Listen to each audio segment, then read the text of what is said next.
पर्यावरणाचा राजा म्हणून गिरगावच्या राजाची ओळख आहे। विशेष म्हणजे गिरगावच्या राजाची मूर्ती संपूर्ण शाडूच्या मातीने घडवण्यात आली आहे।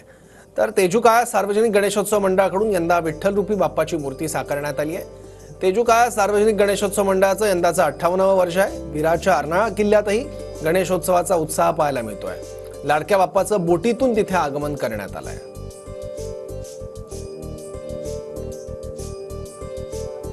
पर्यावरणाचा राजा म्हणून प्रसिद्ध असलेला गिरगावच्या राजाच्या दारी आज आपण आहोत। तर तुम्ही बघू शकता की किती सुंदर रीतीने हा गिरगावचा राजा थाटामाटात बसलेला आहे। तर या गिरगावच्या राजाचे 3 वैशिष्ट्य आहेत की हा पर्यावरणाचा राजा म्हणून जगभरात प्रसिद्ध आहे। दुसरी गोष्ट की मन की बात या कार्यक्रमामध्ये स्वतः नरेंद्र मोदींनी या गिरगावच्या राजाचं नाव घेतलं होतं।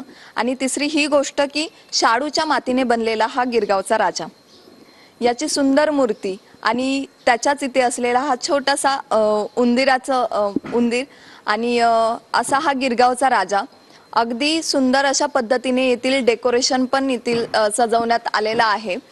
मी स्वप्नाली धनावडे, TV9 मराठी, कॅमेरामन मोहन दुबेंसोबत।